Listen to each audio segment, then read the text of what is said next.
Dans cette séquence, nous allons expliquer la formule de la double distributivité. Peut-être que vous la connaissez déjà. Cette formule dit que lorsqu'on a A plus B fois C plus D, donc c'est bien deux éléments fois deux éléments, d'où double distributivité, ça revient à faire A fois C plus A fois D plus B fois C plus B fois D. Mais pourquoi a-t-on une telle formule? Nous allons voir ça au niveau géométrique.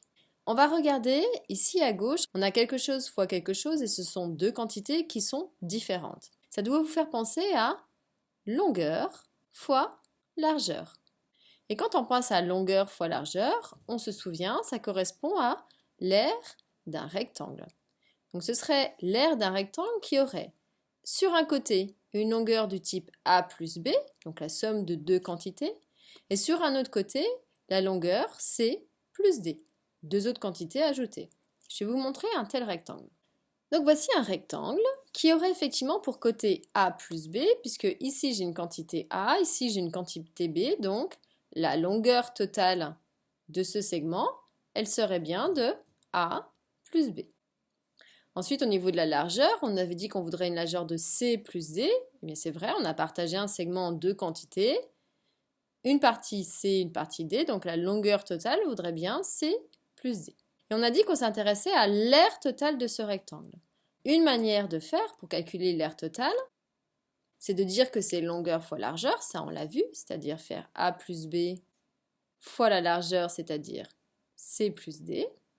Ça, c'est une manière de faire. Comment on pourrait calculer l'aire de ce rectangle autrement? Si on observe le fait que l'on ait partagé en deux segments, c'est-à-dire le sous-segment A plus le sous-segment B, et l'autre côté, au niveau de la largeur, le sous-segment C plus le sous-segment D, on voit à l'intérieur de ces rectangles que nous avons quatre parties. Nous avons ce premier rectangle ici. Ensuite, nous avons un autre juste à côté. En fait, on a quatre sous-rectangles. Donc, on va s'intéresser à chacun de ces sous-rectangles. Je finis de les colorier de différentes couleurs. Maintenant, on va s'intéresser à l'aire de chacune de ces sous-parties. Et donc, l'aire totale, ce sera la somme des quatre sous-parties. Alors, on va regarder. Première sous-partie, la partie en rose ici. Donc, son aire, ce serait longueur fois largeur, c'est-à-dire A fois C. Ensuite, on a dit qu'on allait ajouter toutes ces parties. Donc, on va dire plus. On peut regarder celle qui est en dessous ici. Donc, c'est encore longueur fois largeur, c'est-à-dire A fois D.